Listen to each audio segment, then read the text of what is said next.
चलिए, हम बात कर रहे थे कि जो आपकी प्रस्तावना है ना, प्रस्तावना जस्ट लाइक कि की है ना। संविधान एक बहुत बड़ा ताला है, तो उसको खोलने का जो मार्ग जो है वो की है। अगर सारा संविधान हमारा खो जाए और प्रस्तावना केवल बच जाए, है ना, तब भी हमारा शासन चल सकता है। चल सकता है या नहीं चल सकता है? चल सकता है। हम्म? ये 8 लाइन 10 लाइन की जो प्रस्तावना है, इस प्रस्तावना में हर वो बातें हैं, है ना, जो हमारे संविधान में लिखी गई है। 395 आर्टिकल जो है मूल संविधान में है, तो उस मूल संविधान के 395 आर्टिकल की जो भावनाएं हैं, है ना, वो हमारे प्रस्तावना में निहित है या नहीं है? अब देखिए, जैसे हम भारत के लोग, कौन? भारत पूरे की भारत, जनता। पूरे भारत के लोग, है ना, पूरे भारत के लोग, कोई एक या दो, सभी, सभी।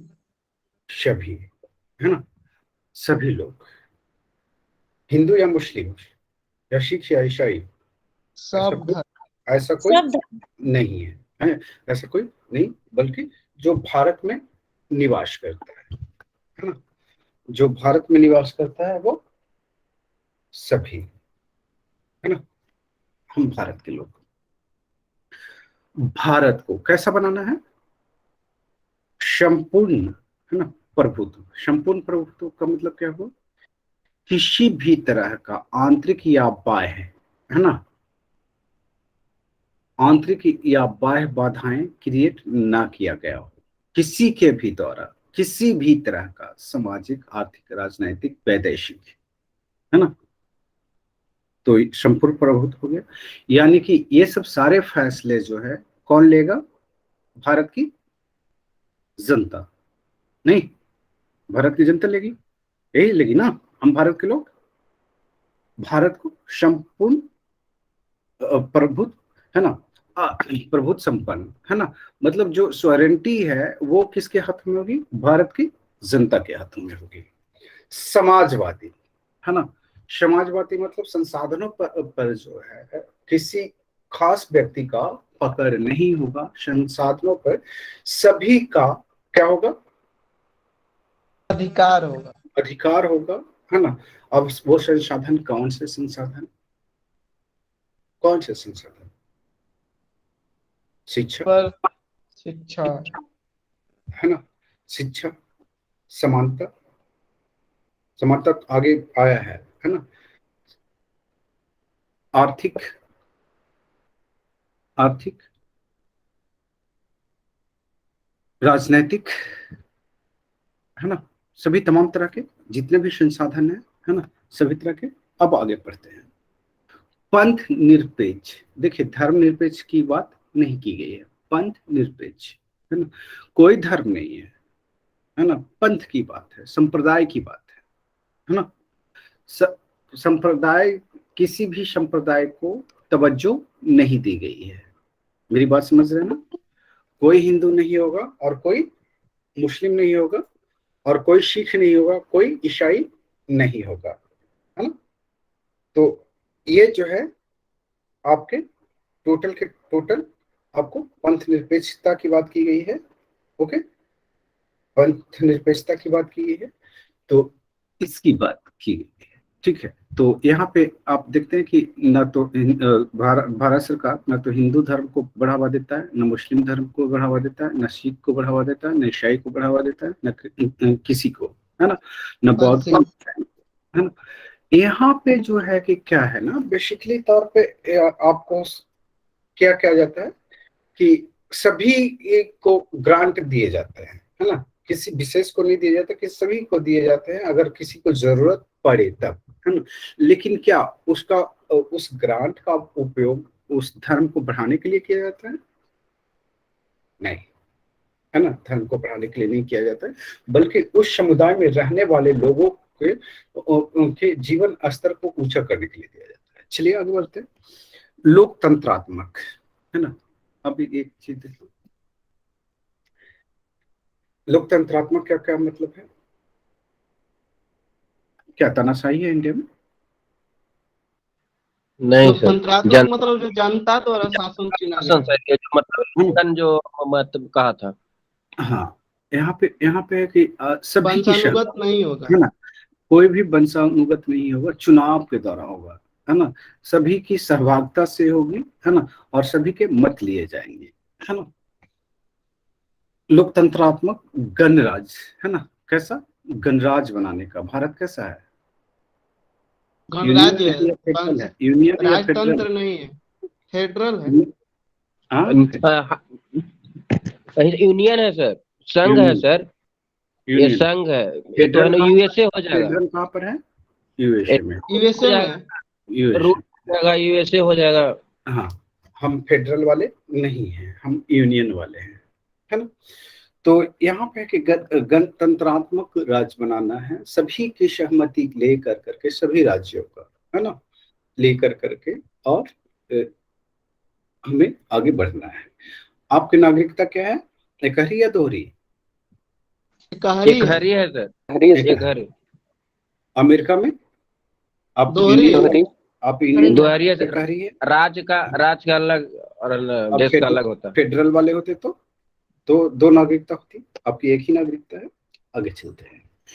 सामाजिक, देखिए कैसा सामाजिक, तीन तरह की समानताओं की बात की गई है ना। तो तीन तरह के न्याय की बात की गई है, सामाजिक, है ना, आर्थिक राजनीतिक। आर्थिक और राजनीतिक, तीन तरह के न्याय है ना।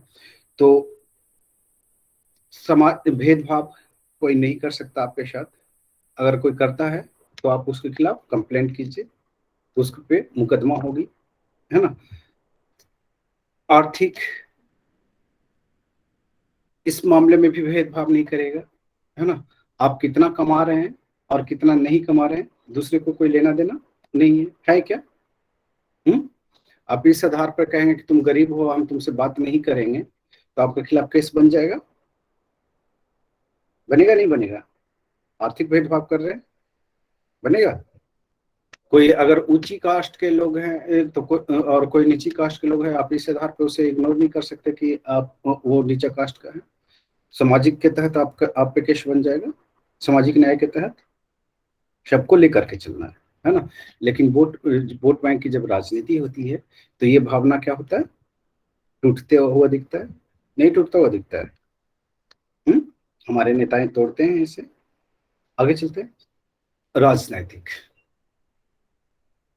अब प्रधानमंत्री है तो क्या वो बहुत खास है, या राष्ट्रपति है तो क्या वो बहुत खास है? वो हम ही में से हैं, है ना।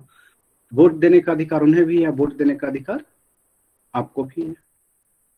वोट चुनाव लड़ने का अधिकार उस व्यक्ति को भी है जो प्रधानमंत्री चुना गया है, वो चुनाव लड़ने का अधिकार आपको भी है जो आप वोट देने वाले हैं, है ना।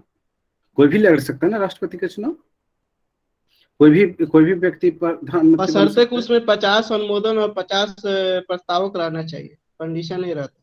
अब उसकी बाकी का छोड़ दीजिए ना, उन सब सारी बातों को छोड़ दीजिए, यहाँ पे सामान्यीकरण की बात कर रहे हैं, न्याय की बात कर रहे हैं, हाँ, राजनीतिक चुनाव न्याय लड़ की बात सकते कर हैं, रहे हैं। कोई भी वो लड़ कहाँ सकता लड़ा, वो कहाँ फाउंडेशन है कि आप नहीं लड़ सकते? है। नहीं, कोई भी लड़ सकता कोई भी लड़ सकता है। तो इस पे भी भेदभाव नहीं किया गया, ये आपका सामाजिक, आर्थिक और राजनीतिक न्याय की बात करता है। आगे चलते हैं तो इसमें देखिए विचार, है ना, विचार, अभिव्यक्ति, विश्वास, धर्म और उपासना की स्वतंत्रता। अब देखिए विचार, आप कोई भी विचारधारा जो है, कोई भी विचारधारा मानने के लिए, कोई भी विचारधारा मानने के लिए स्वतंत्र है। आपको इसके तहत जो है कि अब मान लीजिए कि आप लेफ्टिस्ट हैं, मान लीजिए कि आप राइटिस्ट हैं, मान लीजिए आप सबाल्टर्न हैं, है ना। आप किसी भी विचारधारा को मान सकते हैं, है ना, किसी भी विचारधारा को मान सकते हैं। आप पे कोई थोपने आएगा नहीं कि तुम इस पे क्यों मानते हो, इस विचारधारा को क्यों मानते हो, क्यों नहीं मानते हो। अलग बात है कि आज सोशल मीडिया पे जो है, आप अपनी विचार अगर कुछ लिखते हैं तो आपको गाली गलौज किए जाते हैं, है ना, आपके समर्थन और आपके विरोध प्रकट किए जाते हैं, है ना, आपके खिलाफ। वो भी उनकी अभिव्यक्ति की स्वतंत्रता है या नहीं है, आर्टिकल 19 के तहत। है कि नहीं है? तो यहाँ पे जो है कि आप देखते हैं क्या कि कोई भी विचार एक्सप्रेस करने के लिए या कोई भी विचारधारा मानने के लिए या किसी के भी विचारधारा को आप काट नहीं सकते, है ना। उसका जैसे मेरा मानना है कि ये क्या कहते हैं, गांधी जी राइट थे, है ना। तो आप कह सकते नहीं गोडसे राइट थे, अच्छा किया मार दिया, है ना। अब सीधी सी बात है कि ऐसे में है कि ये दो विचारधारा जो है सामने हो गए, एक गांधीवादी एक गोडसेवादी, है ना। गोडसेवादी विचारधारा जो हिंसा के द्वारा चलाया गया विचारधारा है ना। और गांधीवादी विचारधारा सबको लेकर के चलने वाली विचारधारा है। तो सीधी सी बात है कि इसमें जो है कि आप ये किसी को प्रेशर नहीं कर सकते कि कौन सी विचारधारा मानना है कौन सी विचारधारा नहीं मानना है, या आपकी पर्सनल विचारधारा पर्सनल थिंकिंग क्या है ना, इस पे कोई अंकुश नहीं लगा सकता, है ना। कोई नहीं लगा सकता, इसके लिए आप स्वतंत्र हैं। आर्टिकल जो है 19, है ना, आर्टिकल 19 जो है 19(1) ना, 19(1) का ये जो है 91 या 90 का ये जो है आपको स्वतंत्रता देती है। ये मेंस का आपका क्या कहते हैं पोर्शन है। यहाँ पे आगे चलते हैं तो विचार अभिव्यक्ति, है ना, बोलने की आजादी है, हाँ, लेकिन सब कुछ भी बोलने की आजादी नहीं है। आजादी आपको एक लिमिट में दिया गया है। आर्टिकल 19(1) अगर दी गई है तो एक लिमिट में दी गई है। आप अपने देश के खिलाफ नहीं बोल सकते, है ना। आप अपने सरकार के खिलाफ नहीं बोल सकते। सरकार की नीतियों के खिलाफ बोलने में आपको कोई बुराई नहीं है, कोई दिक्कत नहीं है, गवर्नमेंट कुछ भी नहीं करेगी। आप कहिए कि मोदी की ये पॉलिसी अच्छी नहीं है, गंदी है, उस पर कार्रवाई नहीं होगी। लेकिन आप सरकार को चोर बना देंगे, है ना, आप सरकार के खिलाफ बोलना शुरू करेंगे जो देश हित के खिलाफ होगा, तो आप पे क्या होगी, कार्रवाई होगी, है ना, कार्रवाई होगी, कानूनी कार्रवाई होगी, आप जेल जा सकते हैं, है ना, आप पे राजद्रोह का मुकदमा लग सकता है ना। तो ये चीजें, इसके बाद आपको क्या कहते हैं, विश्वास, है ना। आप किसी में भी विश्वास कर सकते हैं। आपका विश्वास कुछ भी हो सकता है, किसी के प्रति हो सकता है, राज्य के प्रति हो सकता है, सरकार के प्रति हो सकता है ना, या फिर है कि किसी व्यक्ति विशेष के प्रति हो सकता है ना। किसी भी तरह का विश्वास आपका हो सकता है, इसकी भी आपको स्वतंत्रता दी गई है। ऐसा नहीं है कि आपके विश्वास को कोई तोड़ देगा या फिर आपके विश्वास को किसी दूसरे विश्वास में कन्वर्ट कर देगा, ऐसा नहीं है, आपको इसकी स्वतंत्रता दी गई है। धर्म, है ना, धर्म की बात किया जाए तो धर्म मानने का जो है कि आपको स्वतंत्रता दी गई है। आवाज गति से धर्म मानने की स्वतंत्रता दी गई है, मतलब बिना रोक टोक के, है ना। मान लीजिए कि आप हिंदू हैं तो आपको जो करना है कीजिए, पूजा करना है, पाठ करना है, जप करना है, जो करना है वो कीजिए, है ना। आपको किसी भी तरह का रोक नहीं है ना। इसके लिए आप ये क्या कहते हैं, मेला लगाइए, प्रतिमा बैठाइए, जो भी करना है आप कीजिए, है ना। आप पे कोई रोकने आता है, नहीं आता। गवर्नमेंट आती है कि नहीं करोगे, नहीं आती है। वही रात में थोड़ा सा है कि आपको दिक्कत होती है, क्योंकि रात में जो है कि लोगों को सोने का टाइम है, और सोने का टाइम है तो सीधी सी बात है उसका भी स्वतंत्रता है ना, सभी की स्वतंत्रता है। तो आप अपनी स्वतंत्रता का उपयोग तभी कर पाएंगे जब दूसरे की स्वतंत्रता बाधित ना हो। जब दूसरे की स्वतंत्रता बाधित होना शुरू होती है तो गवर्नमेंट वहां पे जो है हस्तक्षेप करना शुरू करती है। रात में 10 बजे के बाद आप लाउड स्पीकर बजा दीजिए, पुलिस आ जाएगी। आती है, नहीं आती है? ग्रामीण पृष्ठभूमि को छोड़ करके शहरी पृष्ठभूमि में आती है। दिल्ली में 10 बजे के बाद आप नहीं बजा सकते। अगर बजाते हैं तो 25 मीटर से ज्यादा आपकी आवाज नहीं जानी चाहिए, भीड़ भाड़ नहीं होनी चाहिए, गैदरिंग नहीं होनी चाहिए, पड़ोसियों की नींद में खलल नहीं होनी चाहिए, है ना। तो ये सब सारी चीजें, ठीक है। तो धर्म में जो है कि आप हिंदू मानिए या मुस्लिम मानिए, कोई दिक्कत नहीं। हाँ, लेकिन अगर आप धर्म परिवर्तन किसी लालच को दे करके करते हैं तो आपके खिलाफ क्या होगी, कार्रवाई हो सकती है ना, आपके खिलाफ कार्रवाई हो सकती है। जैसे है कि बहुत बहुत जगहों पे है कि इस तरह के मामले आते हैं, कभी हिंदू जो है मुस्लिम में कन्वर्ट हो गए, कभी मुस्लिम जो है हिंदू में कन्वर्ट हो गए। उन्हें गलत तरीके से अगर ये मैनिपुलेट कर करके कि ये क्या कहते हैं, उनके धर्म को बदला जाता है, तब ऐसा हो सकता है। अभी आपने देखा होगा कि 2020 में जो है कि एक लॉ लाया मध्य प्रदेश और उत्तर प्रदेश, है ना, कि ये दूसरे धर्म में शादी करने का, है ना, तो उस पर रोक लगाया गया है। तो उस पर रोक कब लगाया गया, किन परिस्थितियों में लगाया गया है कि अगर किसी को मैनिपुलेट कर करके, धोखा दे कर करके अगर कोई शादी होती है, जैसे एक बहुत जगहों पे देखा गया है कि कोई हिंदू, कोई मुस्लिम्स जो है कि हिंदू बन करके, हिंदू नाम रख कर करके अपना गलत इंफॉर्मेशन कर करके, दे करके, और वो जो है कि अपने धर्म को छुपा करके सामने वाले को अंधेरे में रखकर शादी कर लेते हैं। बाद में उन्हें फोर्स किए जाते हैं कि नहीं तुम अपना धर्म परिवर्तन कर लो। तो ऐसे लोगों के खिलाफ कार्रवाई करने के लिए ये क्या कहते हैं, कानून बनाए गए हैं, है ना। तो ये चीजें ठीक है। नेक्स्ट चलते हैं, आगे आगे देखते हैं। फिर उसके बाद उपासना, है ना। तो आप प्रार्थना कर सकते हैं, फास्टिंग रख सकते हैं, जो भी आपको करना है ये सब सारी चीजें कर सकते हैं। इसमें आपको कोई किसी भी तरह का सरकार की ओर से कोई हस्तक्षेप नहीं होती है। आपने धर्म से रिलेटेड बहुत सारी चीजें देखी होगी, मेला का आयोजन देखा है आप लोगों, हिंदू धर्म में दुर्गा पूजा होता है, देखा है आपने ना। इस पे खूब सर, खूब सर, इसको, मनाया भी है सर। हाँ, इसको मैनेज करने के लिए है कि पुलिस प्रशासन भी होती है। तो क्या वो पुलिस प्रशासन उस धर्म को बढ़ावा दे रही है? नहीं, है ना। वो व्यवस्था को बनाए रखने के लिए जाता है ना, कि कहीं भी हिंसा ना हो जाए, कहीं भी ये लोगों के खिलाफ जो है कि ये क्या कहते हैं, लड़ाइयाँ ना हो जाए, एक दूसरे दो गुट आपस में है दुश्मनी ना निकाल ले, है ना, इस वजह से। दूसरी चीज है कि यही बात है कि मुहर्रम आता है तो उसमें भी पुलिस पार्टिसिपेट करती है ना। तो वो केवल सुरक्षा के पॉइंट ऑफ व्यू से होते हैं और बाकी किसी भी तरह का कोई दबाव सरकार की ओर से नहीं होता। कभी कभी आपने देखा होगा हज सब्सिडी की बात की गई, शायद अब समाप्त कर दी गई है, समाप्त कर दी गई है ना हज सब्सिडी।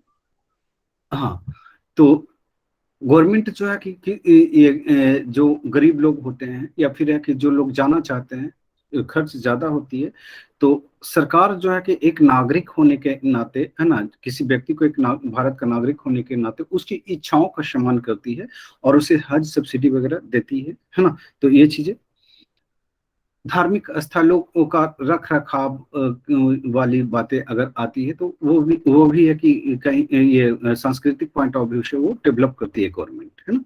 आगे बात करते हैं यहाँ पे, देखिए प्रतिष्ठा और अवसर की समानता, है ना। प्रतिष्ठा और अवसर की बात करते हैं तो सीधी सी बात है कि हर व्यक्ति की अपनी प्रतिष्ठा होती है ना।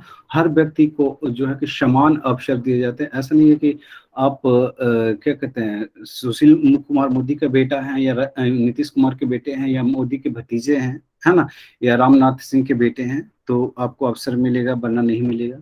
यहाँ तो हर किसी को मिल रहा है।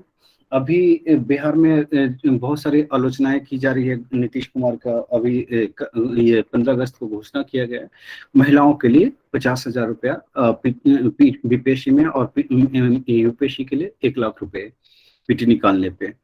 तो ये क्या है, अवसर की समानता की बात की गई है ना।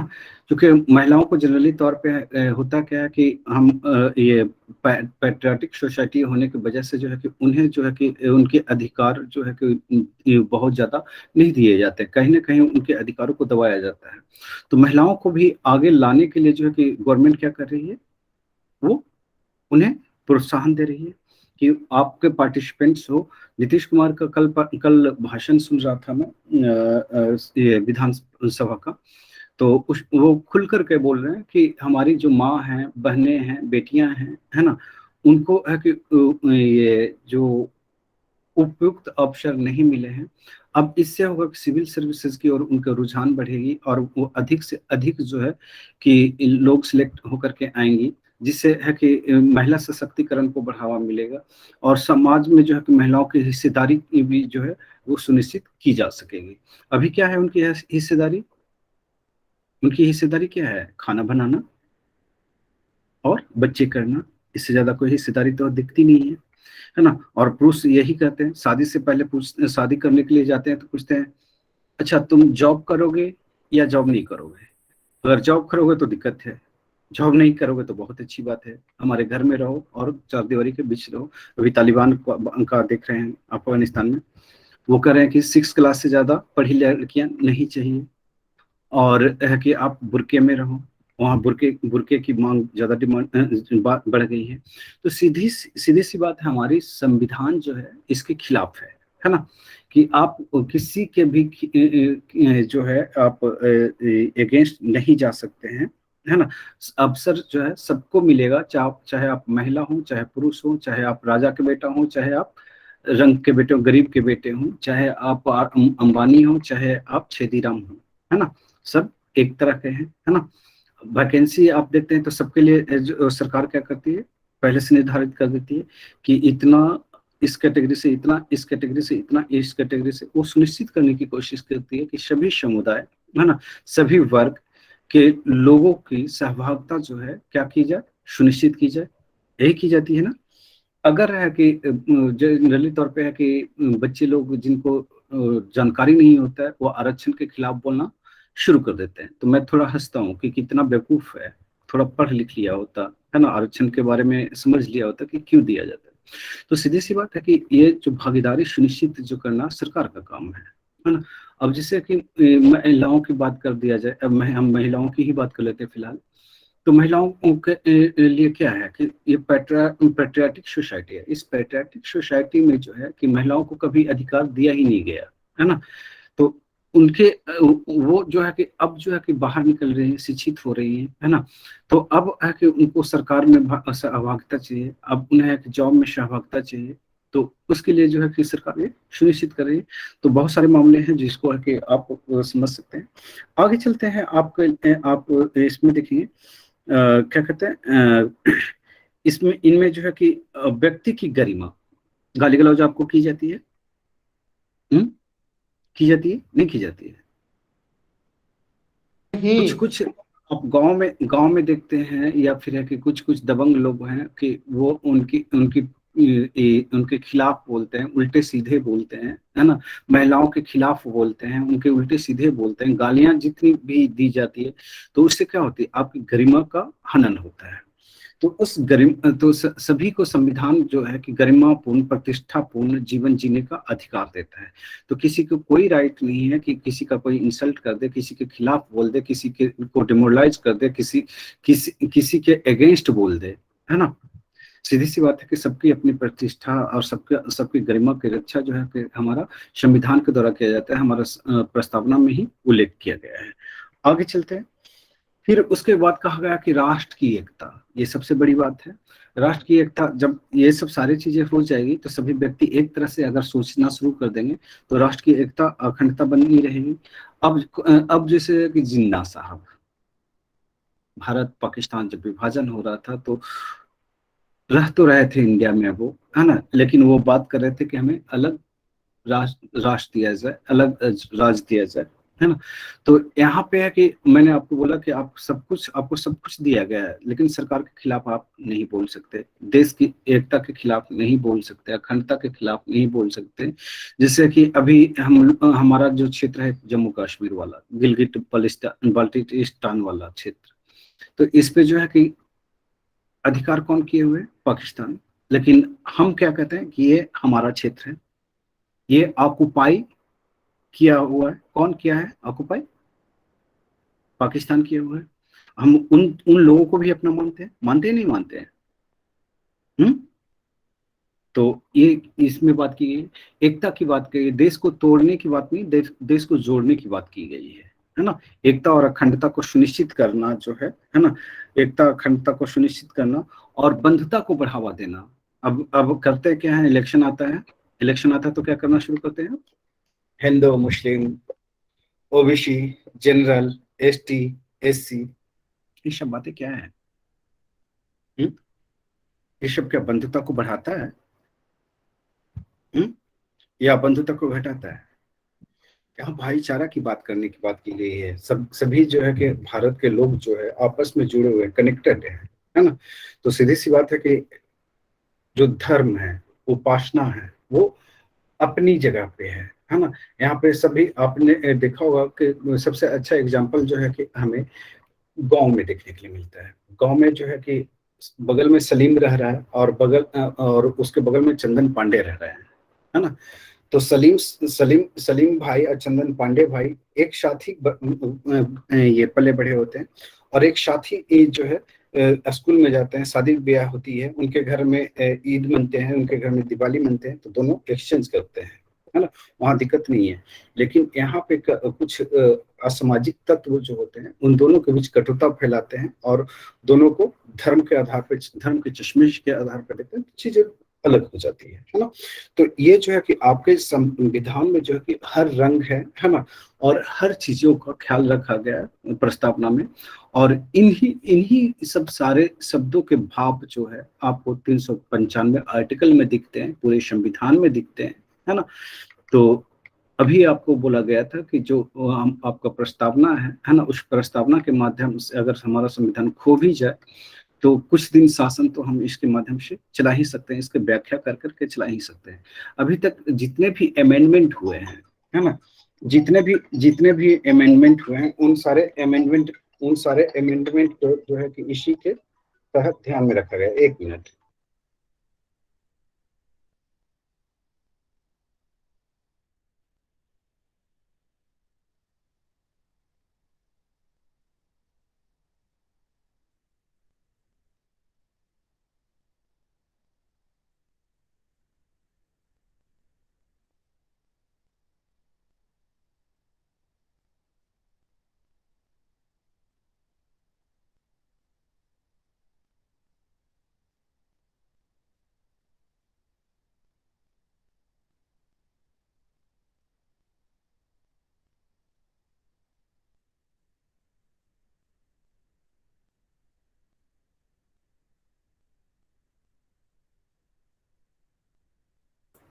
आवाज आ रही है? तो चलिए हम लोग कर लेते हैं कुछ कुछ। लिख लीजिए, लिख लीजिए। प्रस्तावना क्या होता है, लिख लीजिए प्रस्तावना के बारे में।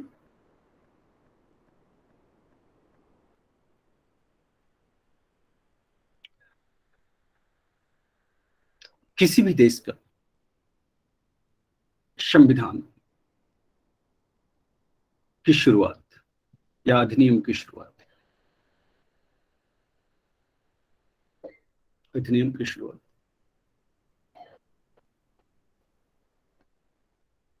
क्या चीज बोले हैं, फिर से एक बार बोल दीजिए। ओहो, कहाँ ध्यान रहता है आपका? क्लियर किसी साउंड भी नहीं देश है। किसी भी देश का प्रस्तावना की शुरुआत,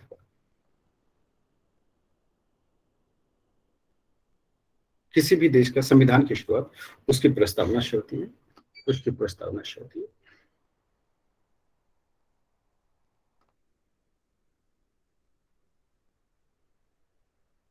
जो संविधान के मुख्य आदर्श एवं आकांक्षाओं का उल्लेख करती है, उल्लेख करती है।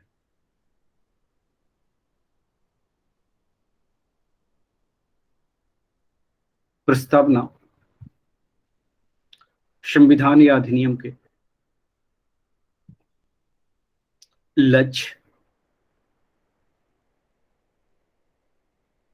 एवं उद्देश्यों को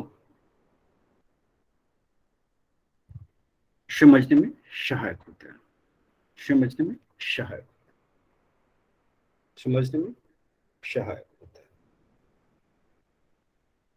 समझने में सहायक। लिख लीजिए, प्रस्तावना को संविधान की कुंजी भी कहा जाता है, कुंजी भी कहा जाता है।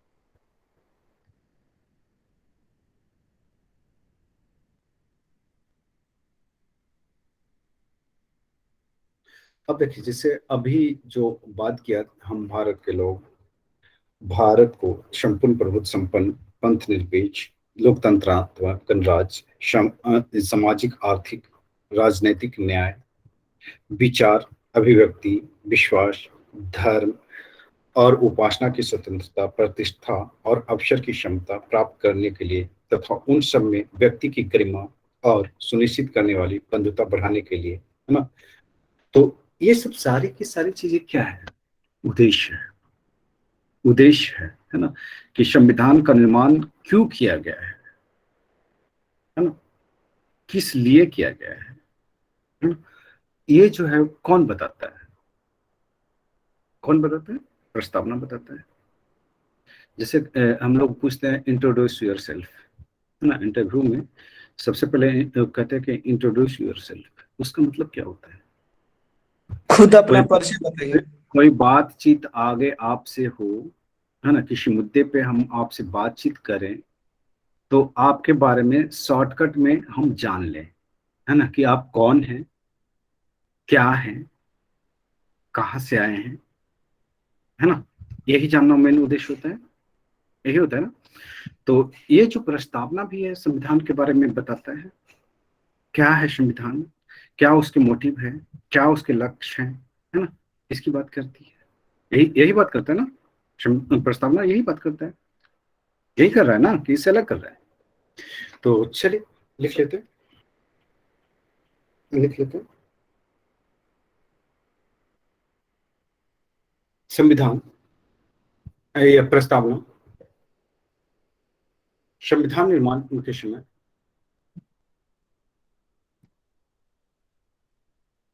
उसके उद्देश्य,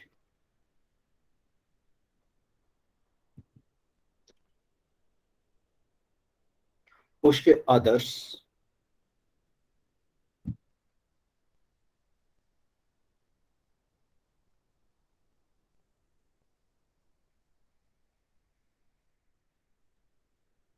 उसके आदर्श को जानने का माध्यम है। क्या लिखा? थोड़ा सा सेंटेंस सही कर लीजिएगा, सेंटेंस सही कर लीजिएगा। ओके, नेक्स्ट चलते हैं।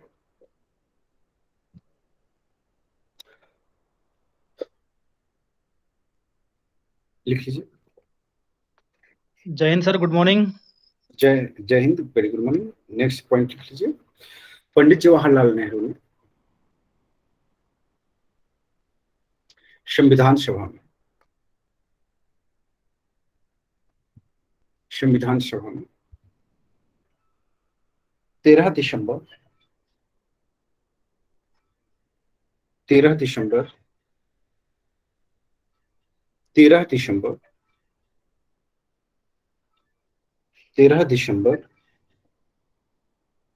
13 दिसंबर 1946 को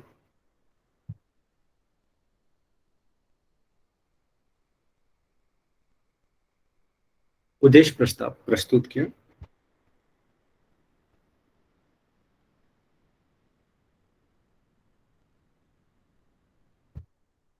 बाईस जनवरी 1947 को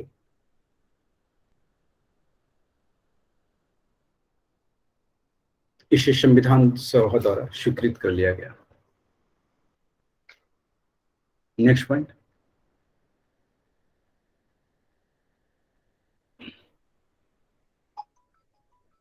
नेक्स्ट लिख लेते हैं। ओहो,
तो हम बात कर रहे थे, लिख लीजिए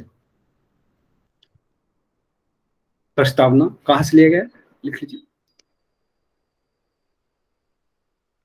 हमारे संविधान का प्रस्तावना यूएसए से लिया गया है। नेक्स्ट पॉइंट, प्रस्तावना की भाषा हम भारत के लोग, वी आर द पीपल, कहाँ से लिया गया है? प्रस्तावना की भाषा हम भारत के लोग, ब्रैकेट में कर दीजिए, यह ऑस्ट्रेलिया से लिया गया है, ऑस्ट्रेलिया से, ऑस्ट्रेलिया से। नेक्स्ट पॉइंट कर लेते हैं,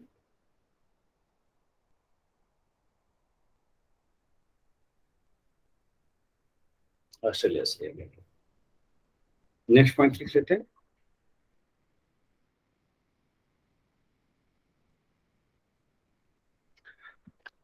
प्रस्तावना संविधान का आरंभिक अंग होते हुए भी कानूनी तौर पर संविधान का भाग नहीं है, संविधान का भाग नहीं है। लिख लीजिए,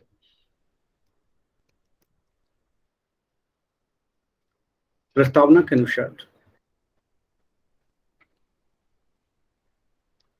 प्रस्तावना के अनुसार संविधान के अधीन समस्त शक्तियों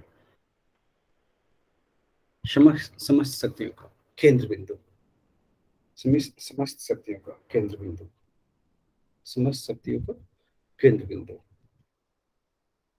समस्त शक्तियों का केंद्र बिंदु कौन है? भारत के लोग, प्रस्तावना समस्त शक्तियों का केंद्र बिंदु अथवा स्रोत भारत की जनता है, भारत की जनता, भारत की जनता ही है ना। राष्ट्रपति कौन सा? हाँ सर, वो for the people, by the people, of the people. कौन चुनता है? अगर जनता ही नहीं तो कौन प्रधानमंत्री और कौन राष्ट्रपति? किसका राष्ट्रपति, किसका प्रधानमंत्री? शासन कौन, प्रशासक कौन? जनता। आज आप स्टूडेंट हैं, कल सिलेक्ट होंगे तो आप कौन, आपकी पहचान क्या है? आपकी पहचान क्या है? पहले जनता, उसके बाद ऑफिसर। शासक प्रशासक जो भी है जनता ही है ना, कि दूसरा कोई है? सब जानता है, संपूर्ण जनता ही है। संपूर्ण जनता ही है। उसी में हम व्यवस्था को बनाए रखने के लिए बंटवारा करते हैं, नहीं, लेकिन वो भी हमसे अलग नहीं है क्या? नहीं है। चलिए आगे चलते, नोट कर लेते हैं, नेक्स्ट पॉइंट लिख लेते, लिख लीजिए, लिख लीजिए नेक्स्ट पॉइंट, लिख लीजिए 42वें संविधान संशोधन 1976 द्वारा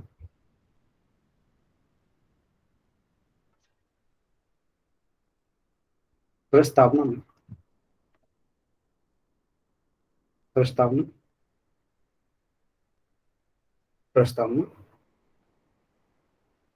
में संशोधन कर समाजवादी और पंथ निरपेक्ष शब्द जोड़ा गया है। शब्द ये प्रथम पैराग्राफ में है, प्रथम पैरा में, तथा छठे पैरा में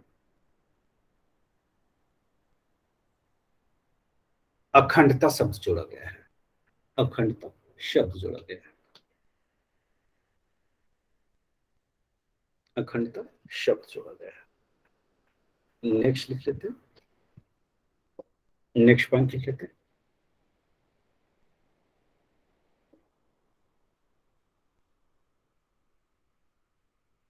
अब ये देखिए भारत के संविधान, ये प्रस्तावना को कौन स्वीकृत करता है? संविधान को कौन स्वीकृत करता है? भारत की जनता, है ना, स्वीकृत करता है या अंगीकृत करता है? अंगीकृत करता है, आत्मार्पित करता है, अंगीकृत। स्वीकृत नहीं करता, है ना। लिख लीजिए प्रस्तावना में लिखित शब्द, हम भारत के लोग, डॉट डॉट डॉट कर दीजिए पूरे, है ना।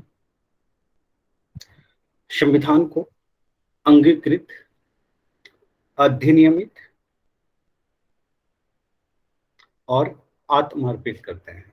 आत्मार्पित भारत के लोग ही आत्मार्पित करते हैं, अंगीकृत करते हैं। स्वीकार वाली बात नहीं करना है ना। आगे चलते हैं, नेक्स्ट लिख लेते हैं, नेक्स्ट लिख लेते हैं। भारत संविधान को, ये प्रस्तावना को 26 नवंबर 1939 को, 1939 ईस्वी को, ब्रैकेट में कर दीजिए, मिति, मिति मिति, कहाँ रख दिया सब मार्कर, लिख लीजिए। मिति आता है लिखने में,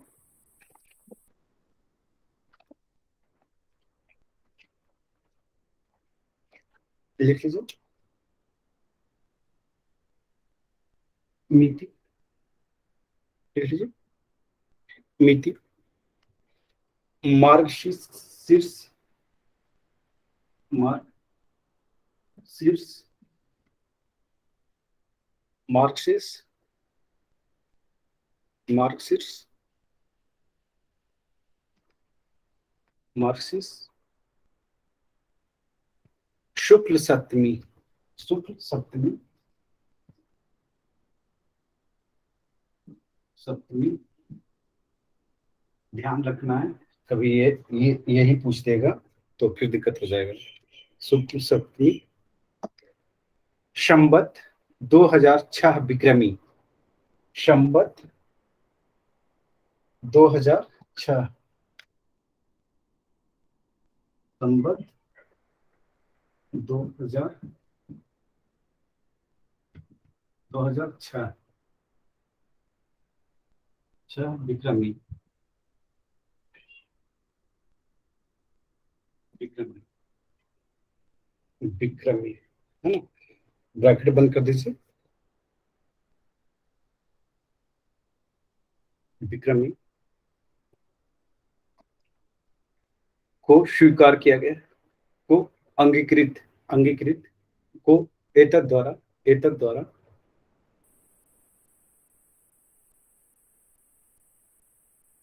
अंगीकृत, अधिनियमित और आत्मर्पित किया गया है, आत्मर्पित किया गया है, स्वीकार नहीं किया गया है। ये सब सारे इस शब्द को थोड़ा सा टेक्निकल है, थोड़ा ध्यान रखना है। आगे चलते हैं, लिख लीजिए नेक्स्ट पॉइंट। प्रस्तावना को क्या न्यायालय में परिवर्तित किया जा सकता है? नहीं किया जा सकता। लिख लीजिए प्रस्तावना को, प्रस्तावना को न्यायालय में, न्यायालय में परिवर्तित नहीं किया जा सकता, परिवर्तित नहीं किया जा सकता,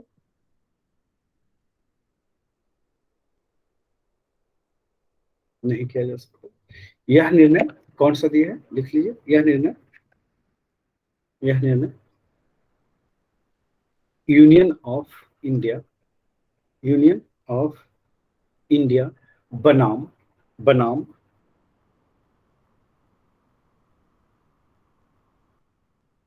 मदन गोपाल, मदन गोपाल 1957, 1957, 1957 के निर्णय में, के निर्णय में घोषित किया गया है, के निर्णय में घोषित किया गया है, के निर्णय में घोषित किया गया है।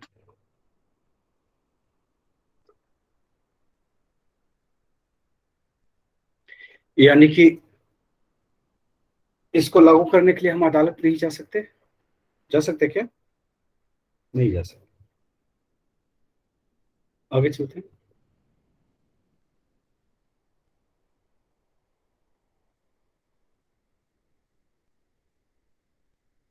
आगे चलते हैं।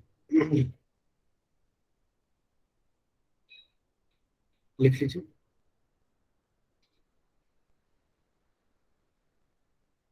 जहां संविधान की भाषा संदिग्ध हो, संदिग्ध हो,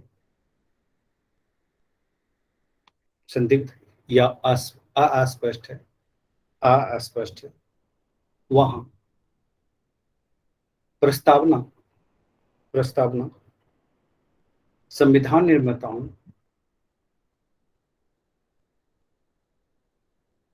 के आशय को आशय आशय आशय को आशय को समझने में सहायक है। अतः प्रस्तावना संविधान निर्माताओं के विचारों को जानने की कुंजी है, कुंजी है। नेक्स्ट लिख लीजिए।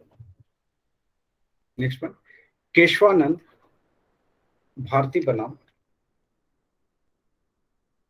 केशवानंद भारती बनाम, केशवानंद भारती बनाम केरल राज्य, ब्रैकेट में 1973 के प्रकरण में उच्च न्यायालय ने अपने पूर्व के निर्णय को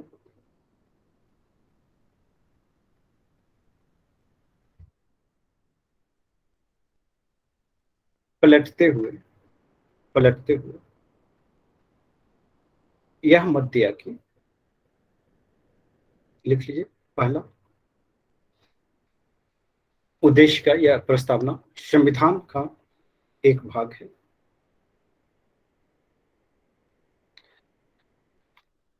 लिख लीजिए, लिख लीजिए। संविधान में उसका वही स्थान है जो अन्य उपबंधों का है, अन्य उपबंधों का है। नेक्स्ट लिख लीजिए, उद्देशिका में संशोधन, उद्देशिका में संशोधन,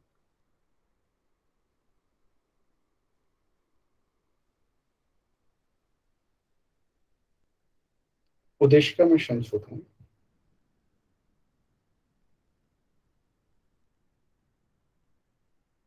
उद्देशिका में संशोधन,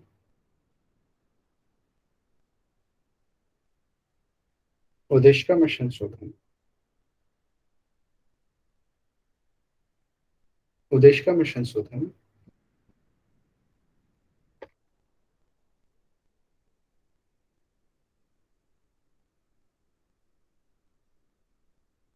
ब्रैकेट में करते हैं, मूल ढांचे के अलावा किया जा सकता है, किया जा सकता है, किया जा सकता है। मूल ढांचे को में छेड़छाड़ नहीं करेंगे, है ना, लेकिन उसमें जोड़ा जा सकता है। अभी जोड़ा गया था ना, अखंडता जोड़ा गया था, नहीं जोड़ा गया था। चलिए आगे चलते हैं। नेक्स्ट पॉइंट लिख लीजिए, उद्देश्य का न्याय योग्य नहीं है, उद्देश्य का न्याय योग्य नहीं है, नहीं है, अर्थात इसके आधार पर कोई निर्णय नहीं दिए जा सकते, इसके आधार पर कोई निर्णय नहीं दिए जा सकते। नेक्स्ट पॉइंट लिख लेते हैं। नेक्स्ट पॉइंट,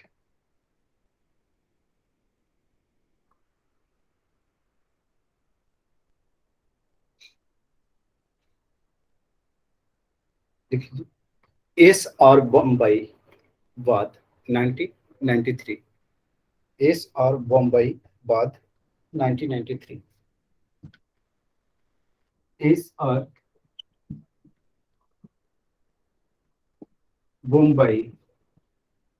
मुंबई बाद 1993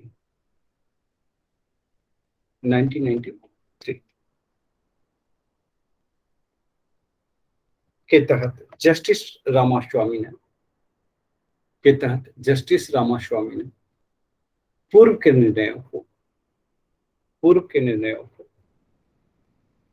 पूर्व के निर्णय को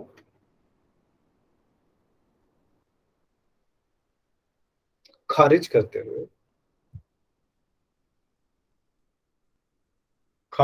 हुए कहा कि, ये वर्ड कोमा में लिख लीजिएगा, कहा कि संविधान, लिख लीजिए, कहा कि प्रस्तावना संविधान का अभिन्न अंग है, अभिन्न अंग है। ये आपसे बात पूछेगा, है ना, स्टेटमेंट दे देगा और आपसे कौन से बात में ये बातें कही गई है ये पूछेगा, ओके। या फिर है कि कौन सा बात कब लागू किया गया है ना, ये पूछेगा यहाँ से, और ज्यादा कुछ नहीं पूछेगा। ये जो है आपको मेंस में जो है लिखने में आसानी होगी, है ना, अगर ध्यान रखेंगे तो। ठीक है, लिख लीजिए, लिख लीजिए। नेक्स्ट पॉइंट लिख लेते हैं। क्या लिखा, कहा कि अभिन्न अंग है सरकार का प्रजातांत्रिक स्वरूप, प्रजातांत्रिक स्वरूप, संघीय संरचना, राष्ट्रीय एकता और अखंडता,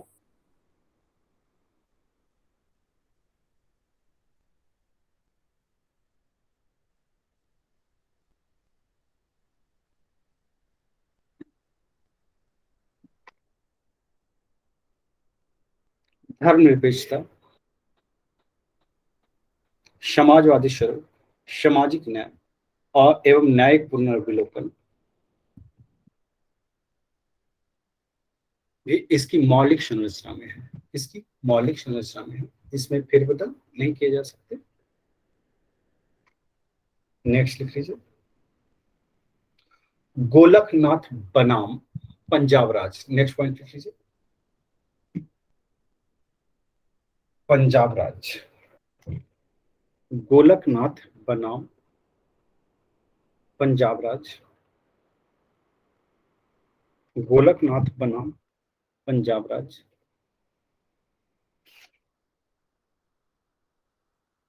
बाद के तहत न्यायमूर्ति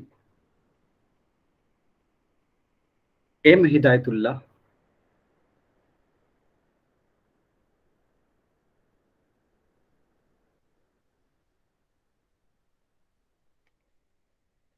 ने कहा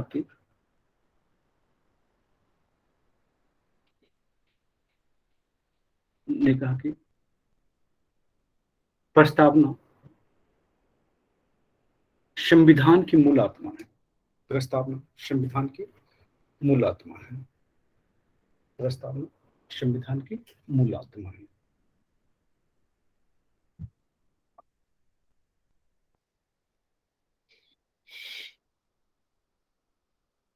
मूल आत्मा।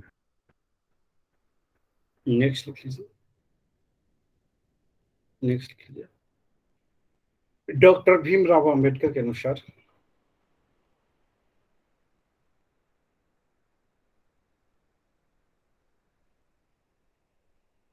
संविधान की आत्मा, इन्वर्टेड कॉमा लिख लीजिए इसमें, संवैधानिक उपचारों का अधिकार किसमें दिया गया, अनुच्छेद 32। ब्रैकेट में बंद कर लीजिएगा। संविधान की आत्मा है, कौन है, संवैधानिक उपचारों का अधिकार, अनुच्छेद 32 है।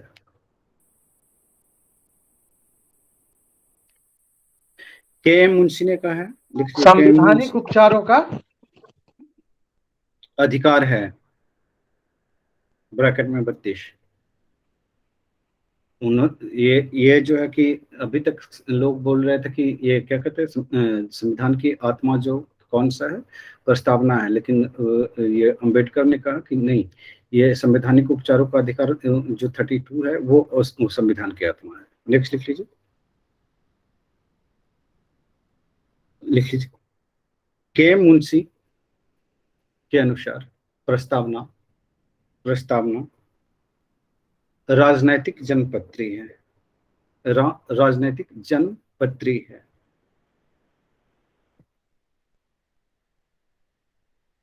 नेक्स्ट पॉइंट, सुभाष कश्यप के अनुसार प्रस्तावना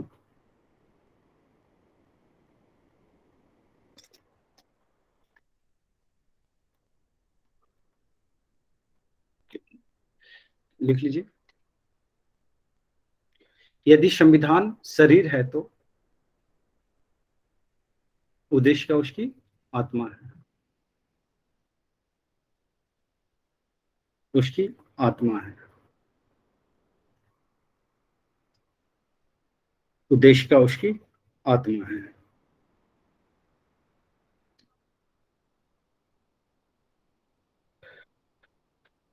उद्देश्य का आधारशिला है तो संविधान उस पर खरी अट्टालिका है।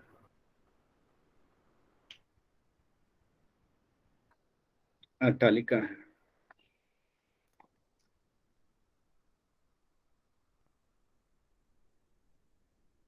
नेक्स्ट पॉइंट लिख लेते हैं। संसद संविधान के मूल ढांचा में नकारात्मक संशोधन नहीं कर सकती है। संसद संविधान के मूल ढांचा में नकारात्मक संशोधन नहीं कर सकती है।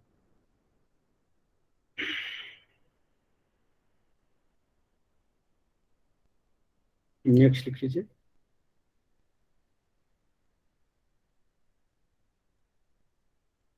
नेक्स्ट लिख लेते हैं। भारत का संविधान विश्व का सबसे बड़ा लिखित एवं लिखित एवं लिखित एवं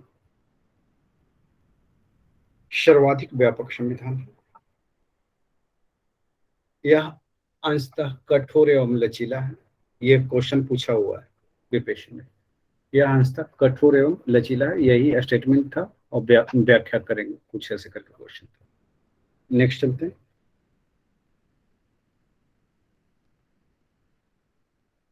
लिखित संविधान की अवधारणा कहां से ली गई है? फ्रांस से।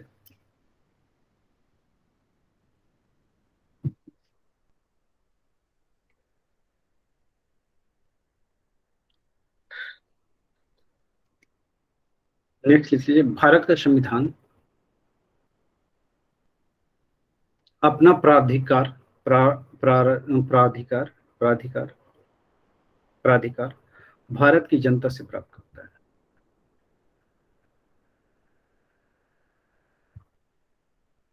भारत की जनता से प्राप्त करता है। नेक्स्ट लिख लीजिए। भारत के संविधान में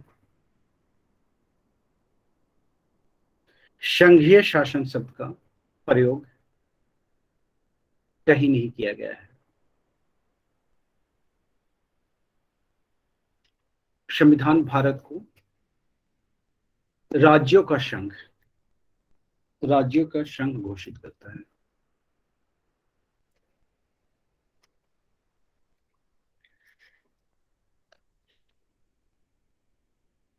राज्यों का संघ घोषित करता है। इसको है कि आप लोग पढ़ लेंगे तो ये संविधान का जो आपका शब्द है, संप्रभुता का मतलब क्या है, समाजवादी का मतलब क्या है, अभी आपको डिफाइन किया था। तो इसको तो आप मेंस वाले टॉपिक में ये आसानी से समझ सकते हैं, है ना। इससे क्वेश्चन जो है कि जनरली तौर पे मेंस में भी पूछे जाते हैं। आगे चलते हैं, हम लोग कर लेते हैं। भारतीय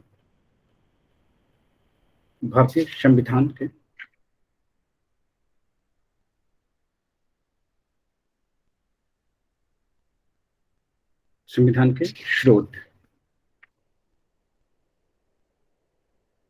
लिख लेते हैं। कौन कौन से कहां से लिया गया है हम उसकी बात कर लेते हैं। लिख लीजिए। लिख लीजिए। संयुक्त राज्य अमेरिका से क्या क्या लिया गया है वो लिख लीजिए। क्या क्या लिया गया है? मौलिक अधिकार। सब पॉइंट वाइज में लिखिएगा, है ना। पहला पॉइंट मौलिक अधिकार, दूसरा पॉइंट न्यायिक पुनरावलोकन, तीसरा संविधान की सर्वोच्चता, चौथा न्यायपालिका की स्वतंत्रता, पांचवा निर्वाचित राष्ट्रपति एवं उस पर महाभियोग उस पर महाभियोग। नेक्स्ट उपराष्ट्रपति। नेक्स्ट नेक्स्ट पॉइंट उच्चतम एवं उच्च न्यायालयों के न्यायाधीशों के हटाने की विधि। उच्चतम एवं उच्च न्यायालय के न्यायाधीशों को हटाने के विधि। नेक्स्ट वित्तीय आपात। वित्तीय आपात, इसे क्वेश्चन पूछता है बीपीएससी संविधान के स्रोत में, लिख लीजिए। नेक्स्ट ब्रिटेन से लिए गए हैं, लिख लीजिए। संसदात्मक शासन प्रणाली। एकल नागरिकता। नेक्स्ट पॉइंट एकल नागरिकता। नेक्स्ट पॉइंट विधि निर्माण की प्रक्रिया। आगे चलते हैं, लिख लीजिए। आयरलैंड से क्या क्या लिया गया है, लिख लीजिए। पहला पॉइंट नीति निर्देशक सिद्धांत। राष्ट्रपति के निर्वाचन मंडल की व्यवस्था। राष्ट्रपति के निर्वाचन मंडल की व्यवस्था। नेक्स्ट लिख लीजिए। राष्ट्रपति द्वारा राज्यसभा में साहित्य, कला, विज्ञान व समाज सेवा इत्यादि के क्षेत्र में ख्याति प्राप्त व्यक्तियों का मनोनयन। नेक्स्ट लिख लीजिए। ऑस्ट्रेलिया से लिया गया है। ऑस्ट्रेलिया से क्या क्या लिया गया है? प्रस्तावना की भाषा। हाँ लिख लीजिए। समर्थी सूची। हाँ प्रस्तावना की केंद्र भाषा, संबंध समवर्ती सूची प्रावधान, केंद्र एवं राज्य संबंध।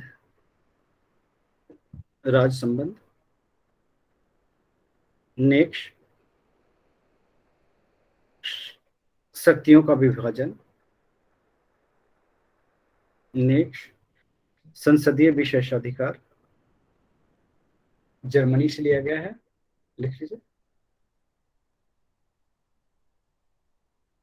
आपातकाल के परिवर्तन के दौरान राष्ट्रपति की मौलिक अधिकार संबंधी शक्तियां। राष्ट्रपति के मौलिक अधिकार संबंधी शक्ति। नेक्स्ट कनाडा से लिया गया संघात्मक विशेषताएं। नेक्स्ट लिख लीजिए। अवशिष्ट शक्तियां केंद्र के पास। नेक्स्ट राज्यपाल की नियुक्ति संबंधी प्रक्रिया। नेक्स्ट संघ एवं राज्यों के बीच शक्तियों का विभाजन। नेक्स्ट लिख लीजिए। दक्षिण अफ्रीका से लिया गया है संविधान संशोधन की प्रक्रिया का प्रावधान। नेक्स्ट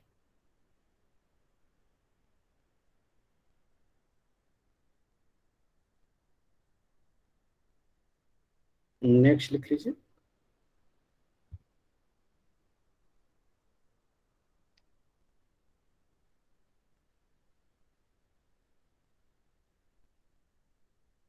नेक्स्ट लिख लीजिए।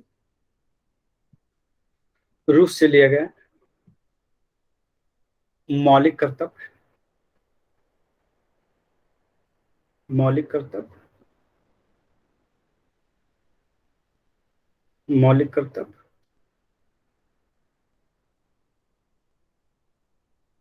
नेक्स्ट लिख लीजिए। मौलिक कर्तव्य। जापान से लिया गया है विधि द्वारा स्थापित प्रक्रिया।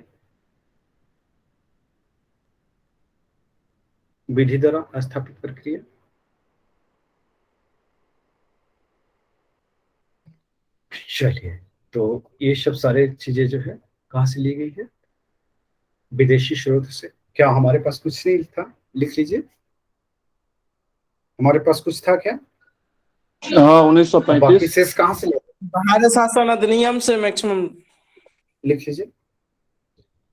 इसके अतिरिक्त अधिकतम प्रावधान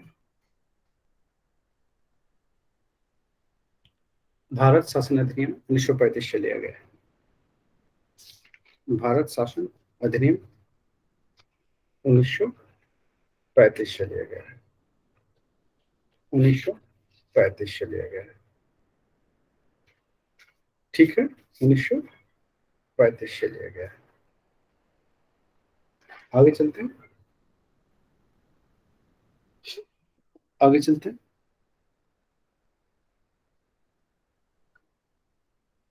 चलिए कुछ प्रतीक चिन्ह की बात कर लेते हैं। राष्ट्रीय ध्वज ये कब अंगीकृत किया गया? 22 जुलाई 1947। 1947।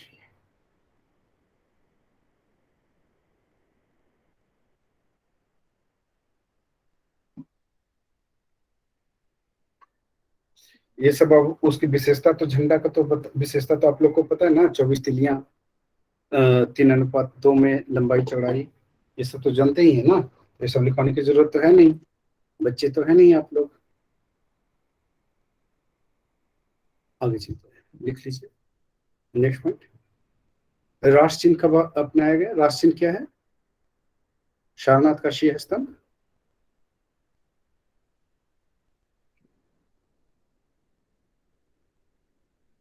इसमें क्या है? 4 सिंह, 4 सिंह जो एक दूसरे के और पीट करके बैठे हैं।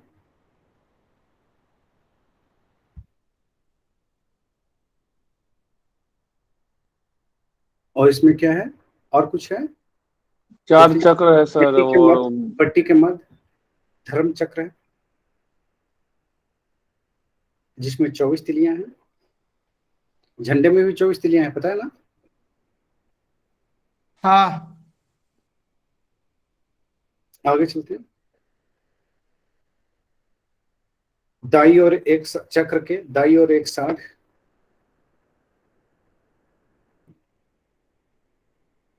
बाई और एक घोड़ा, जो कृषि एवं गति का प्रतीक है, जो क्रमशः कृषि एवं गति का प्रतीक है। मुंडकोपनिषद से लिया गया, शतमेव जयते, देवनागरी लिपि में अंकित है। ये कब स्वीकार किया गया है? 26 जनवरी 1950 को। 26 जनवरी 1950 को। नेक्स्ट पॉइंट, राष्ट्रगान। राष्ट्रगान आपका क्या है? नेशनल एंथम, जनगण, जनगणमन। इसके लेखक कौन है? रविन्द्रनाथ टैगोर। रविन्द्रनाथ टैगोर।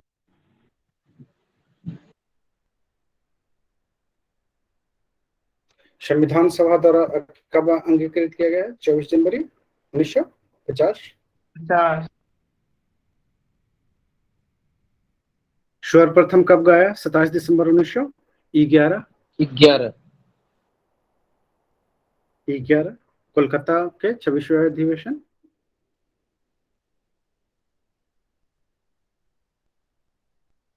गीत में कुल कितनी पंक्तियां हैं? 5। गायन की अवधि 52 सेकंड। शॉर्टकट में गा सकते हैं 20 सेकंड में। कम समय में अगर गाना हो तो 20 सेकंड तक गा सकते हैं। राष्ट्रगीत लिख लीजिए, नेशनल सॉन्ग। नेशनल सॉन्ग जो है किसके द्वारा लिखा गया? बंकिम चंद्र चटर्जी के द्वारा। बंकिम चंद्र चटर्जी। नेशनल सॉन्ग क्या है? वंदे मातरम, सूर्यवंशी। वंदे मातरम। वंदे मातरम। पहला बार गाया गया 1896 का अधिवेशन 1896 में। कलकत्ता अधिवेशन में, दोनों कलकत्ता अधिवेशन था। स्वीकार किया गया कब? 24 जनवरी 1950। संविधान सभा द्वारा कब स्वीकार किया गया? 24 जनवरी 1950। यह कहां से लिया गया है? आनंद मठ से। राष्ट्रीय पंचांग लिख लीजिए।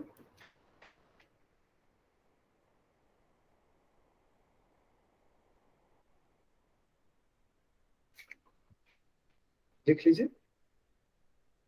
ये किस पर आधारित है? शक-संबद्ध पर।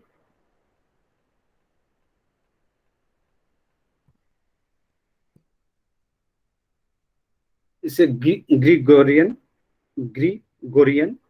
कैलेंडर के साथ 22 मार्च 1957 को अपनाया गया। इसका प्रथम मास जो है चैत्र है।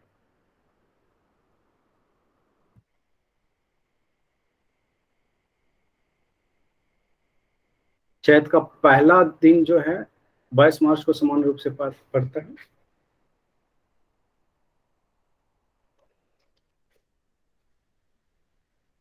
नेक्स्ट कर लेते हैं। राष्ट्रीय पशु, इसका वैज्ञानिक नाम है क्या?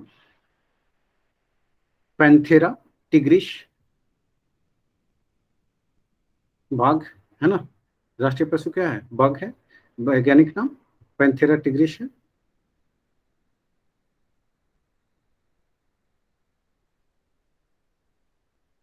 बंगाल टाइगर को राष्ट्रीय पशु घोषित किया गया है। कब किया गया है? 1973। इसी समय प्रोजेक्ट टाइगर के शुरुआत हुई थी।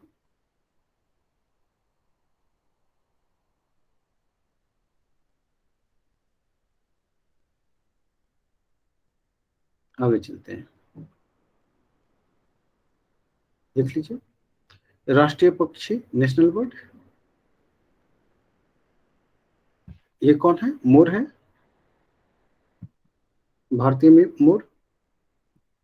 इसका वैज्ञानिक नाम है, लिख लीजिए, पावो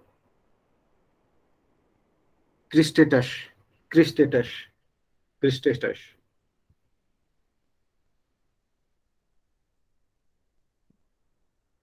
भारतीय वन एवं वन प्राणी सुरक्षा अधिनियम 1972 के तहत यह आरक्षित पक्षी है। आगे चलते हैं। राष्ट्रीय पुष्प लिख लेते हैं, नेशनल फ्लावर, कमल है, जो कीचड़ में खिलता है। देखा है ना, गबड़े पोखरे में आप लोग के पास खिलता नहीं खिलता है? सभी ने देखा होगा। कहीं पे व्हाइट कलर का, कहीं रेड कलर का, ऐसा देखा है ना पानी में? जी सर, देखे हैं सर। हाँ, उसको आप लोग स्थानीय भाषा में कुछ अलग समझ लेते हैं। कहीं भेंट, कहीं कुछ बोलते हैं। हाँ, वो कमल ही है ना। आगे चलते हैं, लिख लेते हैं। इसका वैज्ञानिक नाम निलंबो न्यूसीफेरा है। निलंबो न्यूसीफेरा।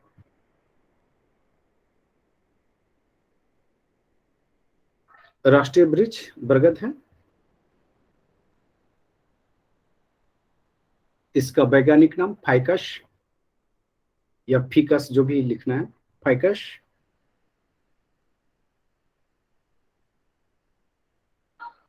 बेंगालेंसिस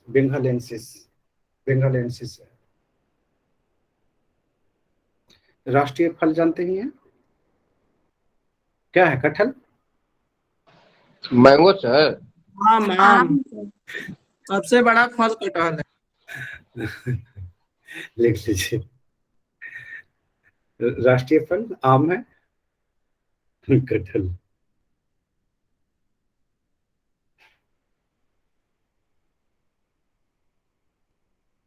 इसका वैज्ञानिक नाम है मैग्नीफेरा इंडिका। राष्ट्रीय नदी जानते ही हैं, गंगा है। जो भारत के सबसे लंबी नदी है।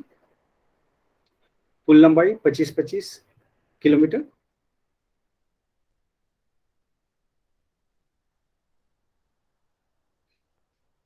आगे चलते हैं। राष्ट्रीय विरासत पशु लिख लीजिए। एशियाई हाथी है। इसे लिख लीजिए, राष्ट्रीय पशु घोषित किया गया है अक्टूबर 2010 में। हम भी राष्ट्रीय छात्र घोषित करेंगे, है ना। आगे चलते हैं। राष्ट्रीय मुद्रा प्रतीक चिन्ह कब अपनाया गया? 15 जुलाई 2010 को। देवनागरी में रा और रोमन लिपि में आर। ये सर दिया था कोई उदय नाम था ना सर? हाँ, उदय कुमार। आर को मिला करके बना है। इसका डिजाइन करता D Uday Kumar, designer D Uday Kumar. Next लिख लेते हैं। राष्ट्रीय जलीय जीव, ये सोस है। सोस देखा है ना, डॉल्फिन, गंगेटिक डॉल्फिन लिख लीजिए। राष्ट्रीय जलीय जीव गंगेटिक डॉल्फिन। इसे राष्ट्रीय जलीय जीव घोषित किया गया 18 मई 2010 को।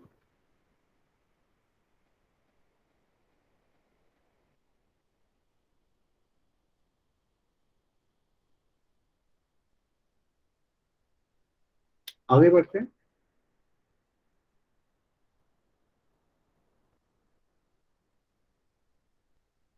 आगे बढ़ते हैं, अलग टॉपिक लिख लेते हैं। लिख लीजिए,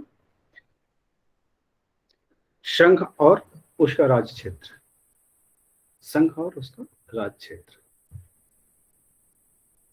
संघ और उसका राज्य क्षेत्र लिख लीजिए। ये अलग टॉपिक है आपके। अब संघ की चर्चा किस किस अनुच्छेद में है? 1 से 4 तक के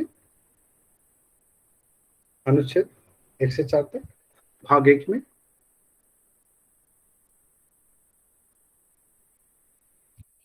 अब है कि आपके पास जो है क्या होना चाहिए? बेरर एक्ट है, नहीं है? बेरर एक्ट है आप लोगों के पास? क्या सर? बेरर एक्ट है? किसी के पास है तो दिखा दीजिए थोड़ा सा इन लोगों को। संगीता, जी सर। दिखा दीजिए थोड़ा।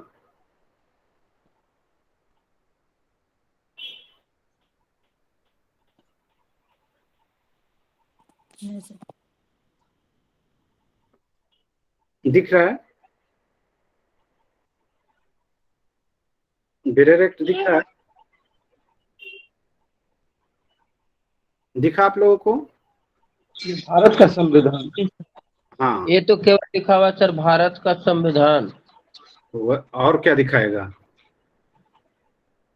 जब वही है ही तो। Bearer act.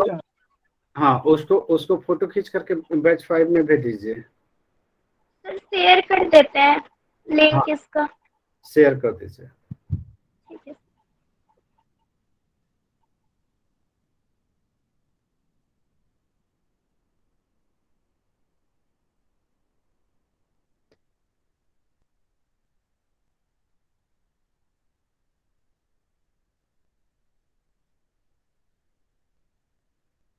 चलिए लिख लीजिए इस पे। अनुच्छेद 1 क्या कहता है? लिख लीजिए। भारत तथा राज्यों का संघ। भारत राज्यों का संघ है। A union of state.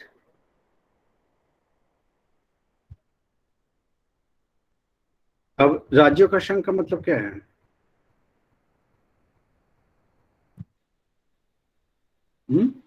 ये सर मतलब कोई राज्य जो है ये मतलब देश से अलग अलग नहीं हो सकता। अलग संधि नहीं कर सकता, है ना। अब जैसे कि बिहार को शिक्षा पे अगर जरूरत पड़ती है तो वर्ल्ड बैंक जो है कर्ज देता है, तो किसको देता है कर्ज? भारत सरकार। भारत सरकार, है ना। कोई भी संधि समझौता है वो राज्य नहीं कर सकता किसी से भी, है ना। संधि समझौता करने का एक केवल हक अगर किसी को है तो वो किसको है? भारत सरकार को। भारत सरकार को, है ना, भारत सरकार को। तो लिख लीजिए, इसके तहत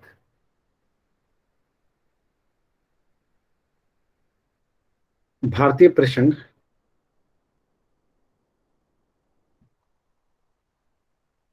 भारतीय भारतीय प्रसंघ राज्यों के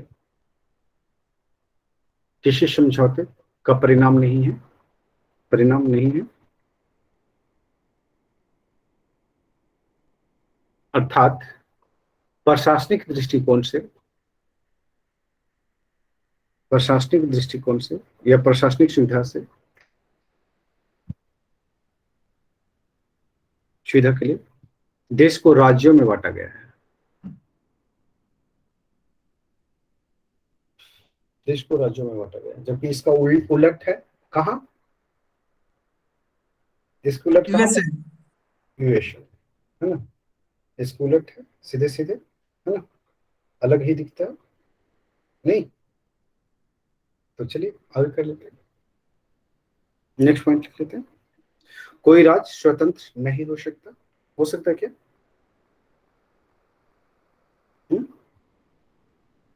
कोई राज्य स्वतंत्र नहीं हो सकता।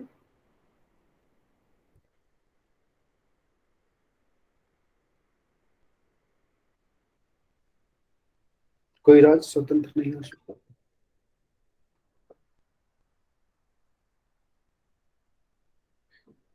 क्योंकि पूरे देश क्या है कि यूनिट के रूप में। आगे चलते हैं, नेक्स्ट लिख लेते हैं।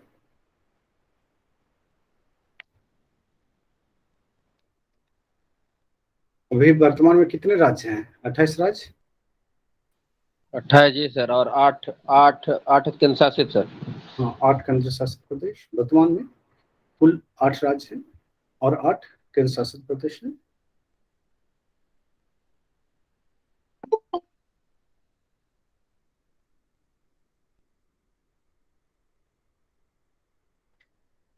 आगे चलते हैं, अनुच्छेद 2 क्या कहता है?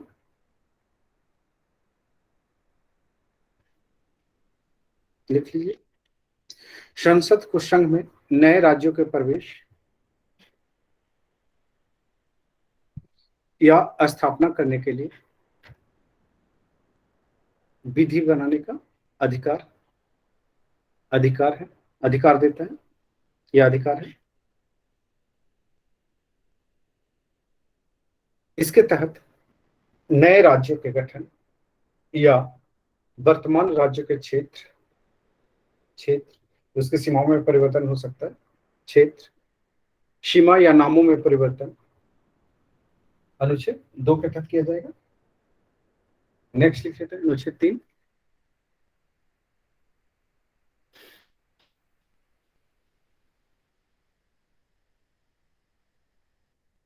अनुच्छेद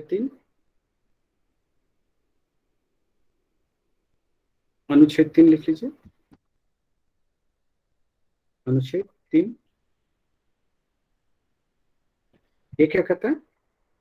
लिख लीजिए, संसद इसके अंतर्गत संसद साधारण बहुमत से किसी नए राज्य का गठन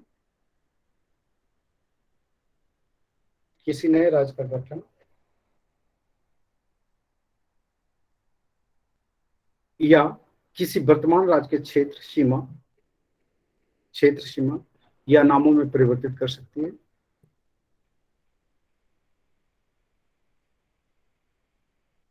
और ये परिवर्तित किसके द्वारा होगा? किसके सिफारिश पर? राष्ट्रपति की सिफारिश पर। यह परिवर्तन राष्ट्रपति के सिफारिश से ही संभव होगा। संसद चाहेगा तो केवल नहीं होगा, राष्ट्रपति का भी इनमें इन्वॉल्वमेंट चाहिए। नेक्स्ट लिख लीजिए,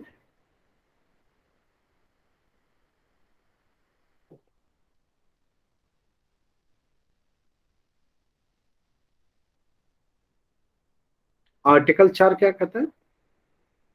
पढ़ दीजिए संगीता। जी सर। 4 पढ़ दीजिए।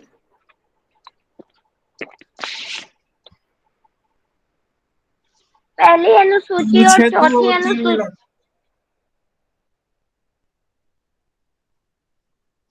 पहली अनुसूची और चौथी अनुसूची के संशोधन तथा अनुपूरक आनुषंगिक और पारिमाणिक विषयों का उपबंध करने के लिए अनुच्छेद 2 और अनुच्छेद 3 के अधीन बनाई गई विधियां।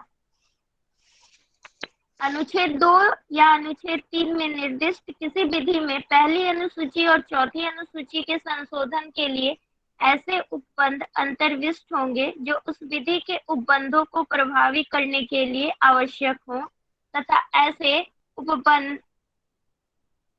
ऐसे अनुपूरक आनुषंगिक और प्रामाणिक उपबंध भी जिनके अंतर्गत ऐसी विधि से प्रभावित राज्य या राज्यों के संसद में और विधानमंडल या विधानमंडलों में प्रतिनिधित्व के बारे में उपबंध है अंतर्विष्ट हो सकेंगे जिन्हें संसद आवश्यक समझे।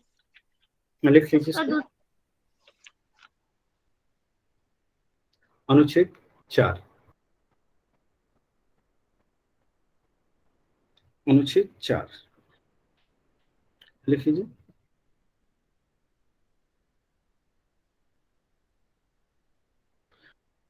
संसद द्वारा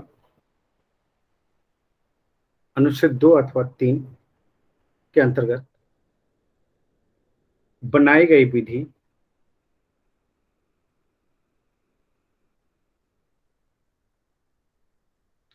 अनुच्छेद 368 के प्रयोजनों के लिए संविधान में संशोधन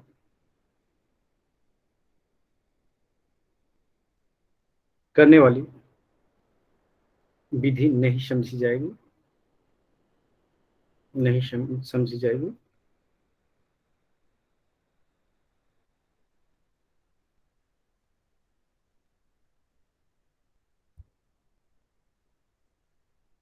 नहीं समझी जाएगी। आगे चलते हैं, आगे चलते हैं। नेक्स्ट लिख लीजिए। राज्यों का पुनर्गठन। राज्य का पुनर्गठन कब किया गया, कब लागू? 1956 ईस्वी में। लिख लीजिए। भाषाई आधार पर राज्यों का पुनर्गठन।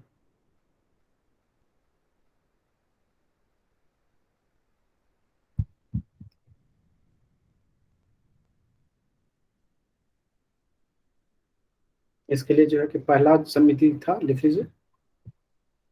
भाषाई आधार पर राज्यों के पुनर्गठन हेतु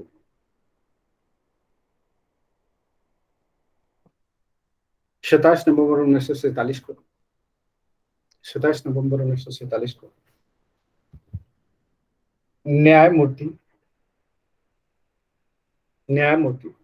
एस के धर द्वारा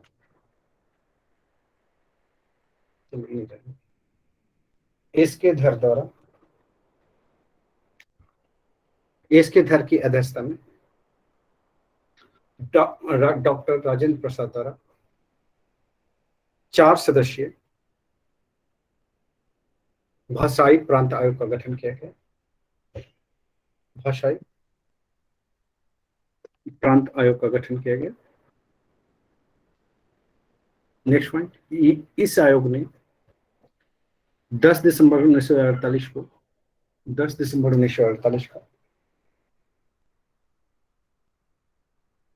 अपनी रिपोर्ट प्रस्तुत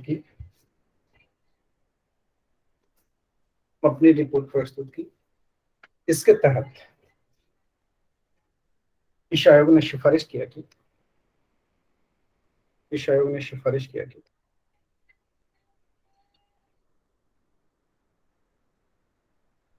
भाषा की जगह पर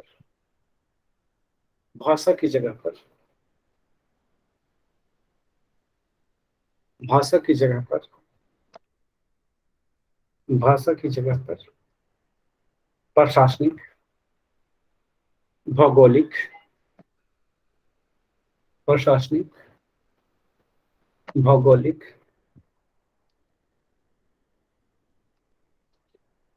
वित्तीय एवं विकास की सुविधा के आधार पर राज्यों का पुनर्गठन किया जाए।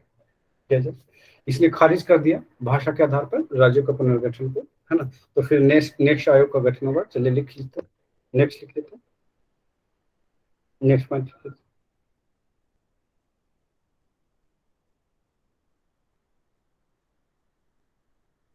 लिख लीजिए। इसके आधार रिपोर्ट के मद्देनजर जेवीपी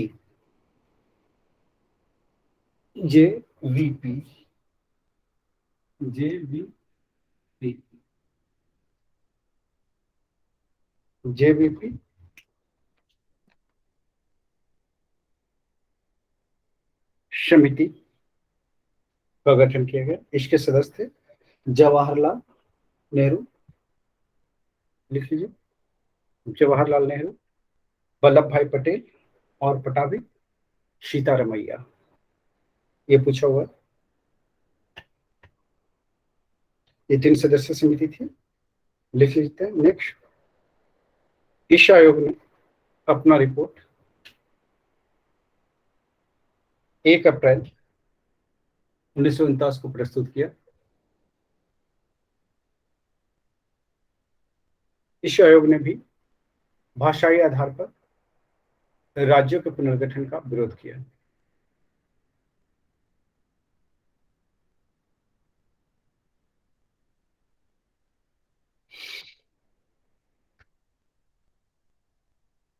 नेक्स्ट, तेलुगु भाषियों के लिए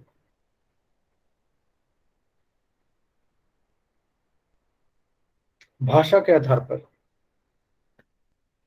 अलग राज्य के गठन का मांग करते हुए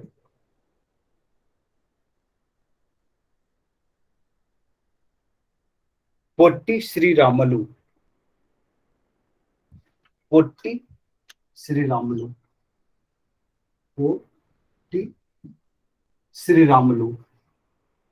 ये चल नहीं रहा है आज,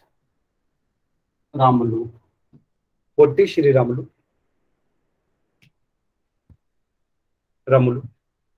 ने दिसंबर 1952 में 15 दिसंबर 1952 को 56 दिन के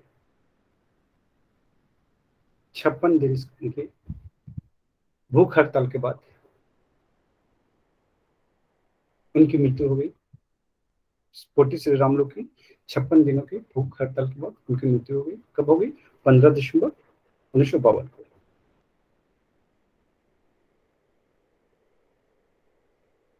जिसके फलस्वरूप पंडित जवाहरलाल नेहरू ने भाषाई आधार पर आंध्र प्रदेश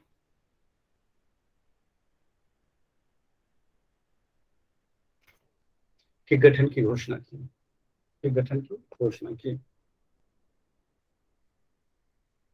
लिख लीजिए, भाषाई आधार पर गठित होने वाला प्रथम राज्य आंध्र प्रदेश था, जिसका गठन 1 अक्टूबर 1953 को किया गया।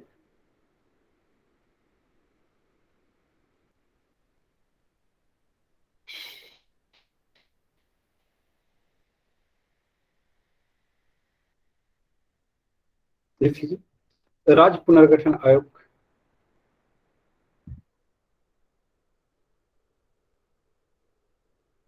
भाषाई आधार पर राज्य पुनर्गठन आयोग का गठन 1953 में की गई, जिसके सदस्य थे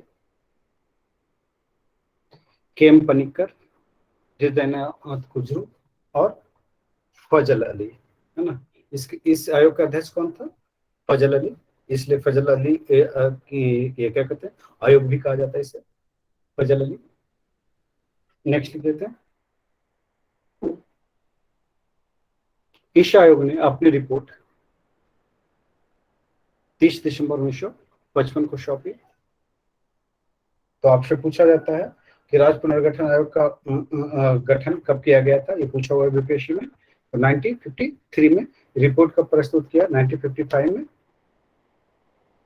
लिख लीजिए, इस रिपोर्ट, नेक्स्ट पॉइंट, इस रिपोर्ट के आधार पर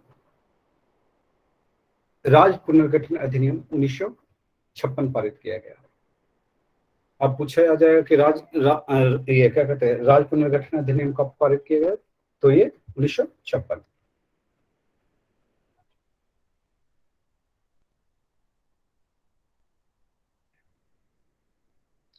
और इस अधिनियम के तहत 7वां संविधान संशोधन किया गया।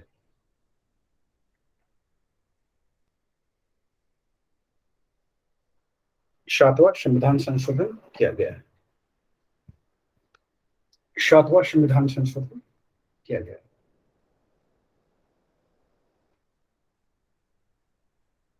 सातवां संविधान संशोधन किया गया।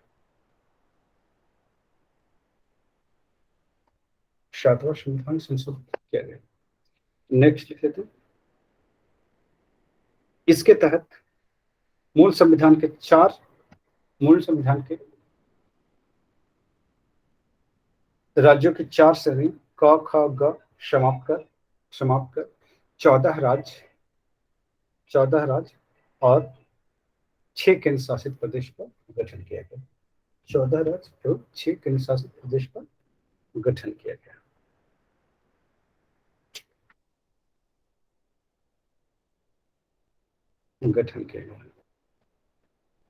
चलिए आगे चलते हैं।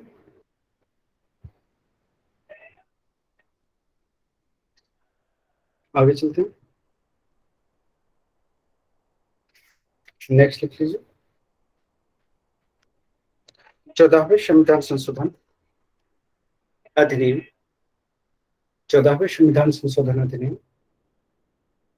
1962 द्वारा पांडिचेरी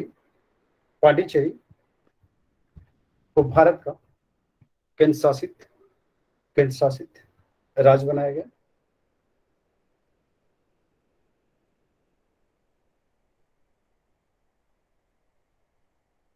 पांडिचेरी राज्य का गठन कब किया गया था?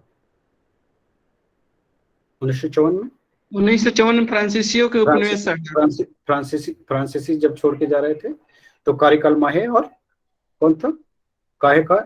कारिकल माहे और येनम, है ना, पांडिचेरी में ही शामिल है। कितने राज्यों में शामिल है?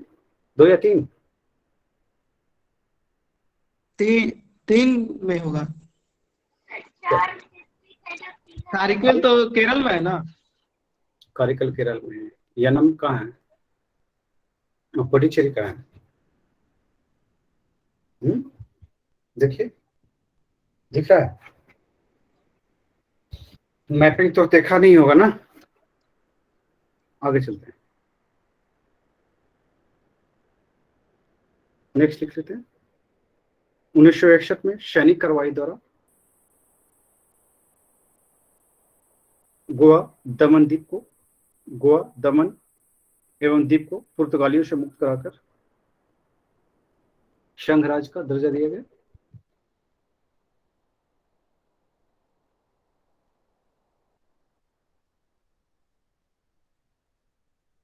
चलिए नेक्स्ट लिख लेते हैं।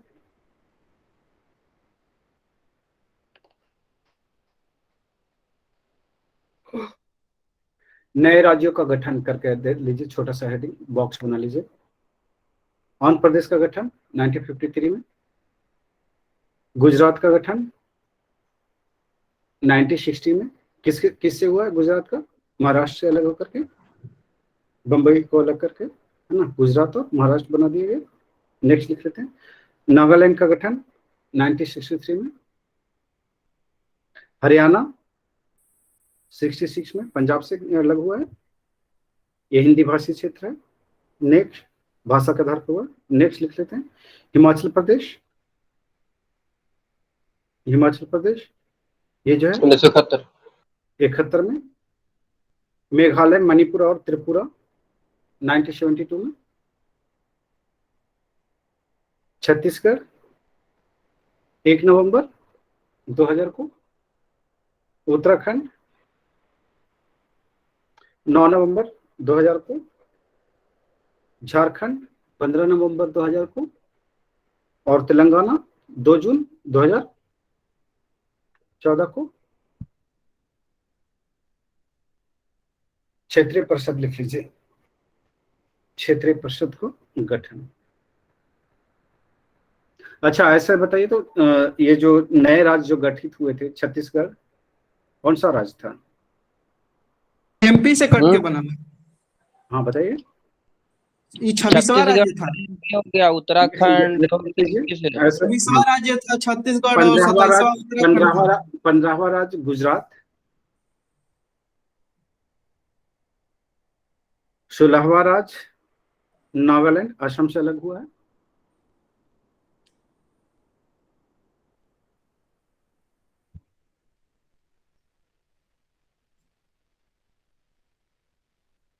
सत्रहवां राज्य मेघालय,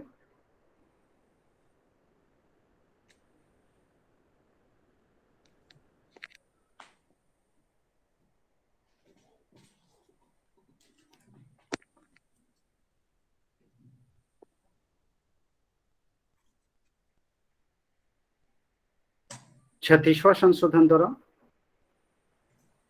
गोवा क्या कहते हैं सिक्किम को लिख लीजिए। 36वां संशोधन 1975 द्वारा सिक्किम को कौन सा राज्य घोषित किया गया? पूर्ण राज्य। ये 22वां राज्य बना।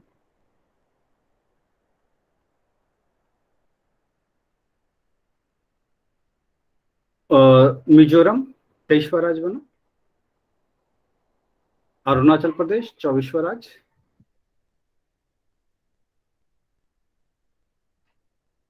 गोवा 1987 में बना है, 25वां राज्य। छत्तीसगढ़ 26वां राज्य। उत्तराखंड 27वां। झारखंड 28वां।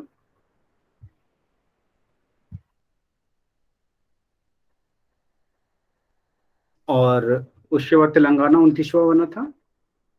नहीं, जम्मू कश्मीर का ये समाप्त कर दिया गया तो अब 28 हो गया फिर से।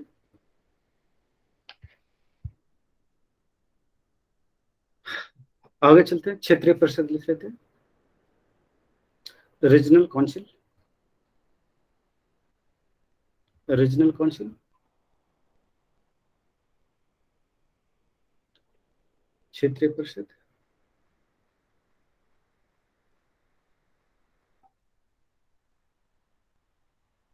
क्षेत्रीय परिषद का मूल संविधान में उल्लेख नहीं है। यह राज्य पुनर्गठन अधिनियम 1956 द्वारा, राज्य पुनर्गठन अधिनियम 1956 द्वारा इसका प्रावधान किया गया है।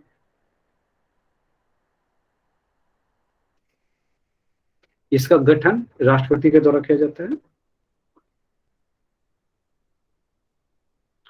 वर्तमान में कुल 5 क्षेत्रीय परिषदें हैं।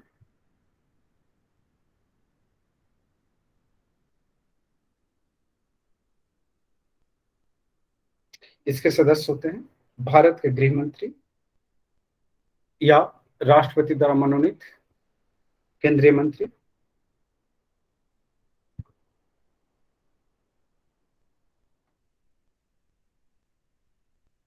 परिषद का अध्यक्ष एवं संबंधित राज्यों के मुख्यमंत्री उपाध्यक्ष होते हैं।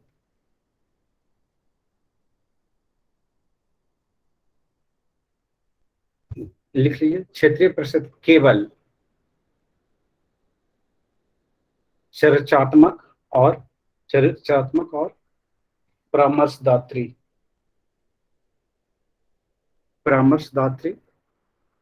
निकाय है। इसका और कोई उपयोग नहीं है। निकाय है।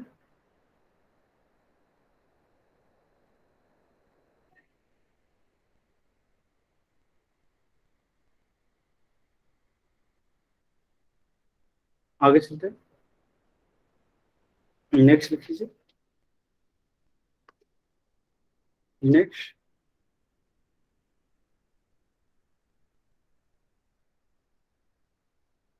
इसका उद्देश्य, क्षेत्रीय परिषद का उद्देश्य देश का एकीकरण,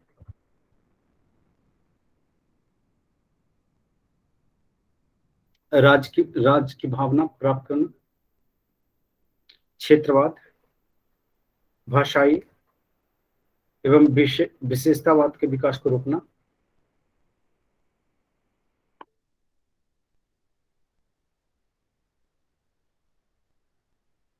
आर्थिक विकास की प्रक्रिया को बढ़ावा देना,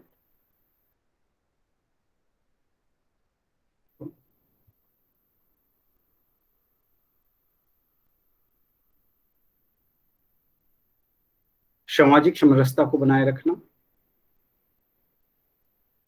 विचार एवं अनुभवों का आदान प्रदान करना, विकास योजनाओं को एक दूसरे राज्यों से सहयोग करना,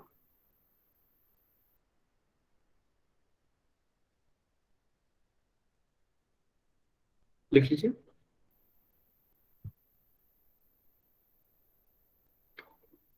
पांच थाना क्षेत्रीय परिषद लिख लीजिए। क्षेत्रीय परिषद निम्न है ना, पहला लिख लीजिए। उत्तर क्षेत्रीय परिषद, उत्तर क्षेत्रीय परिषद, इसका मुख्यालय कहाँ पर है? उत्तर का नई दिल्ली। नई दिल्ली।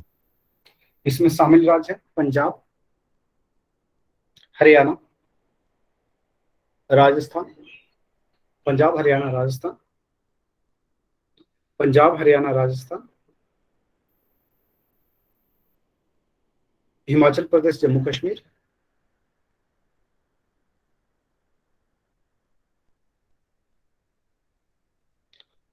चंडीगढ़ राष्ट्रीय राजधानी क्षेत्र दिल्ली। अब जम्मू कश्मीर के साथ साथ ये भी लिख देना, क्या कहते हैं, लेह लद्दाख। लेह लद्दाख, लद्दाख ही केवल उसी में ले आ जाए। हाँ, नेक्स्ट लिख लीजिए। मध्य क्षेत्रीय परिषद, इसका मुख्यालय कहाँ है? इलाहाबाद। इलाहाबाद। इसमें शामिल राज्य हैं उत्तर प्रदेश,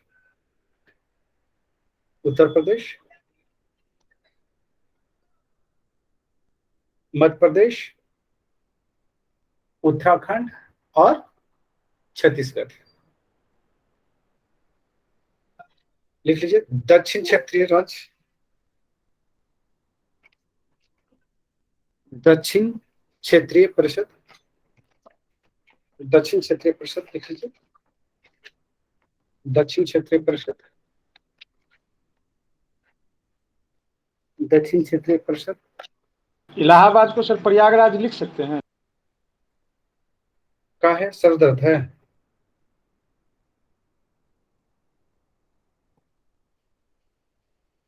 आगे चलते हैं।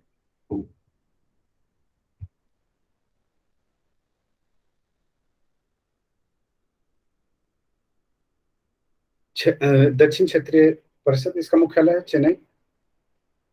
शामिल राज्य आंध्र प्रदेश, तेलंगाना, केरल, कर्नाटक, तमिलनाडु, पुडुचेरी। नेक्स्ट लिख लीजिए। पूर्वी क्षेत्रीय राज्य, इसका मुख्यालय कहाँ है? कलकत्ता। इसमें बिहार, झारखंड, पश्चिम बंगाल और उड़ीसा शामिल है। नेक्स्ट लिख लीजिए। पश्चिमी क्षेत्रीय परिषद,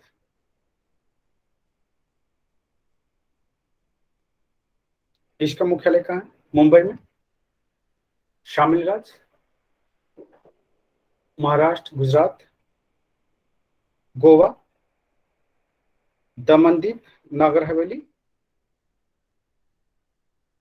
दादर एवं नागर हवेली। चलिए, ये 5 हो गए। अब लिख लीजिए पूर्वोत्तर परिषद, नॉर्थ ईस्ट काउंसिल।